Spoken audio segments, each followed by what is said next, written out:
नमस्कार. सतसाहेब आपलं नाव? पोपट ज्ञानू शिंदे. आपण कुठून आलात? मुक्काम पोस्ट बारामती, तालुका बारामती, जिल्हा पुणे, महाराष्ट्र. आपला व्यवसाय काय आहे?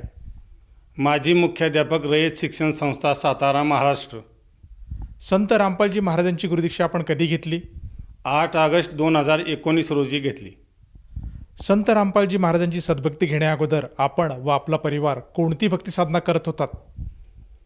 सुरुवातीलाच वयाचे 8 वर्षापासून 20 वर्षापर्यंत दत्तभक्ती, नवनाथाची भक्ती, गाणगापूरला जाऊन पारायण करणे अशी भक्ती करत होतो सुरुवातीला.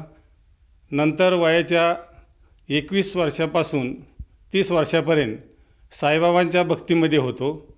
साईबाबांची भक्ती शिर्डीला जाणे, महिन्यातून एकदा तिथं देणगी देणे, अशा पद्धतीने साईबाबांची भक्ती करत होतो. साईबाबांची भक्ती करत असतानाच इतर देवी देवतांची देखील भक्ती करत होतो.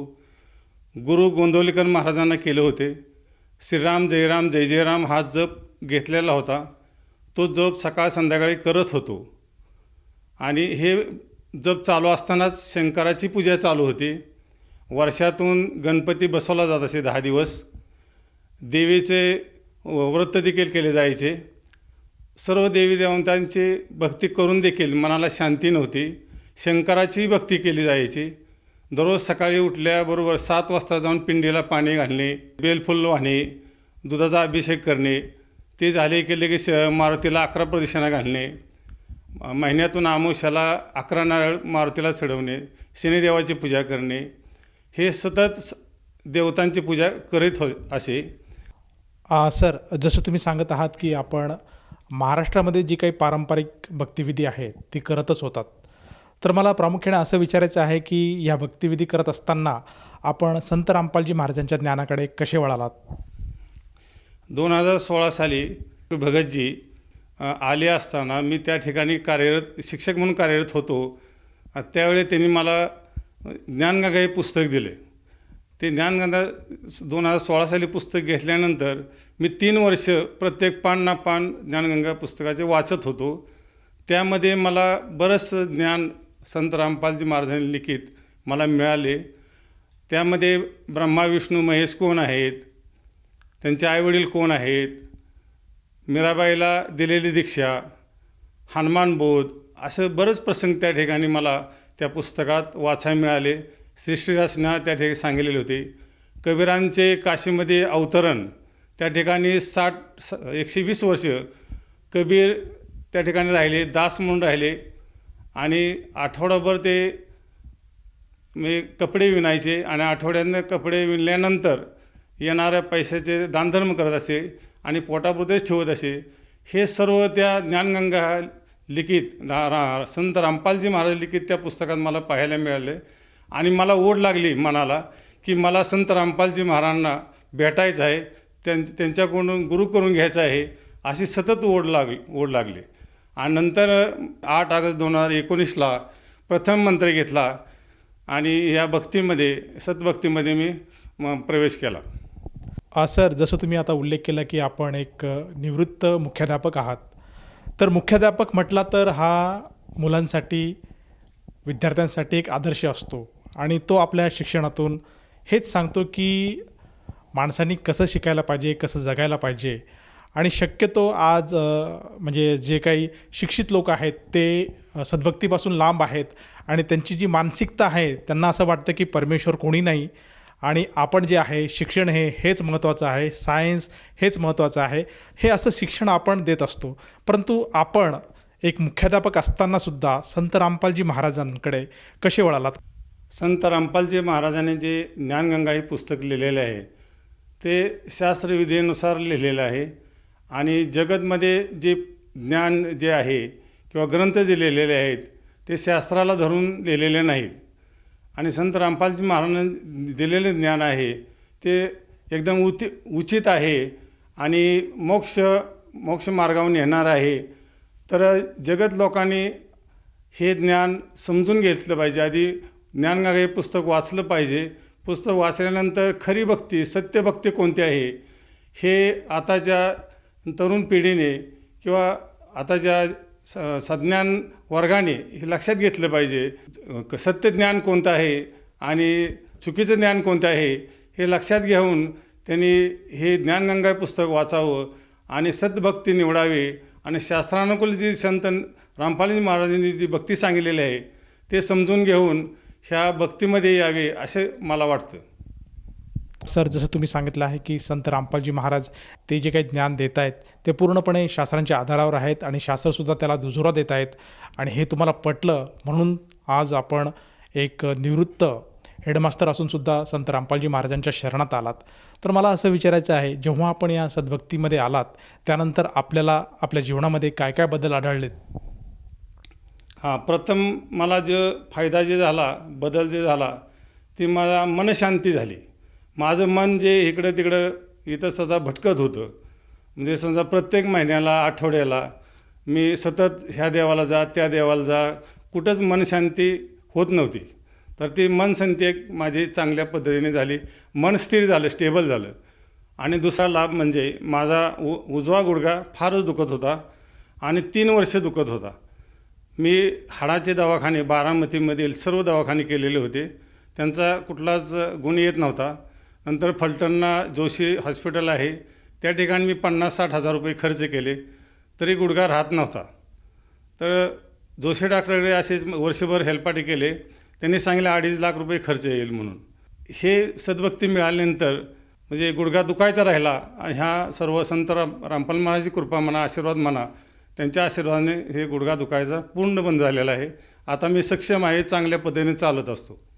हा दुसरा लाभ झाला. तिसरा लाभ म्हणजे माझा म्हणजे पैशाचा अपव्यय होत होता, म्हणजे प्रत्येक महिन्याला ह्या देवाला जा त्या देवाला जा सतत असं फिरणे वगैरे, त्यामुळे सरासरी एक 10,000 रुपये महिन्याला खर्च होत होता. ती पूर्णपणे 4 वर्ष आज ती माझ्या पैशाची बचत झालेली आहे आणि घरामध्ये शांतता वातावरण निर्माण झालेलं आहे. आरोग्यसंपन्न असं माझं कुटुंब आहे, कुणालाच औषध गोळ्या वगैरे चालू नाहीत. हा देखील मला चांगला लाभ झालेला आहे. हे सर्व संत रामपालजी महाराजांच्या आशीर्वाद कृपेने हे सर्व मला घडत आहे. आणि महत्त्वाचा लाभ म्हणजे मला मोक्षाचा मार्ग मिळाला आहे. प्रथम मंत्र सतनाम हे मिळालेले, हे सर्व म्हणजे संत रामपालजी महाराजांचे चमत्कार आहे हे मी मानतो.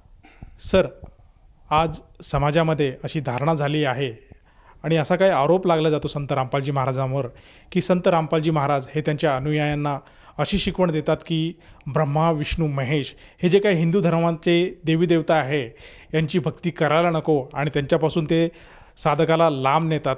हे कितपत खरं आहे? हे चुकीचं आहे. संत रामपालजी महाराज त्यांची भक्ती करू नका असं सांगत नाहीत, तर ब्रह्मा विष्णू महेश गणपती दुर्गा ह्यांची साधना करा म्हणतात. साधना केल्यानंतर, कारण प्रथम मंत्रातच त्यांची साधना आहे, कारण साधना ही फार महत्त्वाची आहे. ओममध्ये साधना आहे, प्रथम मंत्र साधनेवरती अवलंबून आहे. तर भक्ती सोडा म्हणत नाहीत, त्यांची साधना करत म्हणत असतात. तर हे जगतमध्ये जे बोललं जाते ते पूर्ण चुकीचं आहे. संत रामपालजी महाराज हे शास्त्रानुसार भक्तिमार्ग सांगतात आणि प्रथम मंत्रातच रामपालजी महाराजांनी सांगितलेलं आहे की ब्रह्मा विष्णू महेश दुर्गा ह्यांचं जे शरीरामध्ये प्रत्येक हे कमलामध्ये त्यांचं स्थान आहे हे जगाला पटवून देतात. परंतु जगातील लोकांचा जगत लोकांचा चुकीची धारणा होऊन बसलेले आहे. हे मी चुकीचं मानतो. प्रथम मंत्रामध्येच आपल्याला सर्व काही जे देवी देवता आहेत ब्रह्मा विष्णू महेश गणेशजी दुर्गा ह्यांची आपल्याला भक्ती मिळते. हे लोकांनी समजून घेतलं पाहिजे. संत रामपालजी महाराज हे श्रेष्ठ तत्त्वज्ञानी असे संत आहेत, कारण ते पूर्ण ब्रह्म कबीरांचे अवतार आहेत हे मी मानतो. जगातील लोकांनी देखील मानावं आणि त्यांना शरण जावं. सर्व भक्त त्यांना शरण गेले, जगातील लोकांनी देखील शरण जाऊन मोक्षाचा मार्ग पत्करावा असं मला वाटतं. सर, जसं तुम्ही सांगत आहात की संत रामपालजी महाराज देवी देवतांची भक्ती सोडवत नाहीत, तर या उलट ते शास्त्रोक्त भक्ती सांगतात. प्रत्येक देवी देवतांचं आपल्या शरीरामध्ये कुठे स्थान आहे, त्याचा काय मंत्र आहे याचं ज्ञान आपल्याला देतात आणि या ज्ञानाचं, या मंत्रांचा आपल्या अंतिम श्वासापर्यंत जप करावा असं सुद्धा आपल्या अनुयायांना ते सुचवतात. पण मला असं विचारायचं आहे की हे सर्व ज्ञान संत रामपालजी महाराज आज जगाला देत आहेत आणि या ज्ञानातनं आज आपल्यासारख्या असंख्य श्रद्धाळूंना लाभ होतो आहे, त्यांना मोक्षाचा मार्ग मिळाला, त्यांचे जे काही दुःख आहे, कष्ट आहे ते सुद्धा दूर होत आहेत. तर ह्या अनुषंगाने आपण आपले जे सहकारी आहेत, आपले जो मित्रपरिवार आहे, आप्तेष्ट आहे, नातेवाईक आहेत आणि जो साधक आज टी व्ही चॅनलच्या माध्यमातून आपल्याला बघत आहेत, यांना आपण काय संदेश द्याल? या सर्व महाराष्ट्र किंवा भारत देशवासियांना, तरुण मोठ्या सर्व युवा वर्गांना सर्वांना मी विनंती करतो की सर्व लोकांनी, देशवासी नागरिकांनी सद्भक्ती रामपालजी महाराज जी सांगतात, शास्त्रोक्त पद्धतीने जी भक्ती सांगतात ती त्यांनी स्वीकारावी. सर्वांनी ह्या भक्तीत यावं. खरी भक्ती कोणती आहे, सत्य भक्ती कोणती आहे, पाखंडवाद कोणता आहे, हे सर्व त्यांनी समजून खऱ्या भक्तीमध्ये त्यांनी पदार्पण करावं. आपला स्वच्छ भारत, भ्रष्टाचार मुक्त भारत, हुंडाबळी मुक्त भारत, व्यसनमुक्त भारत असं जे संत रामपाल महाराजांचे जे उद्दिष्ट आहे ते उद्दिष्ट सफल करण्यासाठी या सद्भक्तीचा आधार घेऊन त्यांनी आपलं जीवन सफल करावं असं मला वाटतं. सर, जसं आपण आज उल्लेख केला आहे की संत रामपालजी महाराज आज समाज सुधारण्याचं सुद्धा कार्य करत आहेत. जसं की दहेजमुक्त भारत बनवत आहेत, बेटी बचाव बेटी पढाव, त्याचप्रमाणे व्यसनमुक्त भारत आज घडवत आहेत. तर ह्या अनुषंगाने एखाद्या साधकाला जाणवलं की आपण सुद्धा संत रामपालजी महाराजांचा हा मार्ग स्वीकारायला हवं आणि संत रामपालजी महाराजांची सद्भक्ती स्वीकारायला हवी, त्या अनुषंगाने जर साधकाला वाटत असेल तर तो साधक संत रामपालजी महाराजांच्या मार्गात कसा येऊ शकेल? आता भारत देशामध्ये विविध चॅनल चालू आहेत. विविध चॅनलमार्फत संत रामपालजी महाराज सत्संग सांगत असतात, प्रवचन देत असतात आणि त्या प्रत्येक विविध चॅनलच्या खाली पट्टी येत असते. त्या ठिकाणी कॉन्टॅक्ट नंबर दिलेला असतो. ते कॉन्टॅक्ट नंबर पाहून त्या ठिकाणी लोक त्या ठिकाणी आकर्षित होऊ शकतात आणि प्रथम मंत्र घेऊ शकतात. प्रत्येक जिल्ह्याच्या ठिकाणी नामदान केंद्र उघडलेलं आहे. त्या ठिकाणी जाऊन नामदीक्षा घेऊ शकतात आणि ह्या भक्तीमध्ये येऊ शकतात असं मला वाटतं.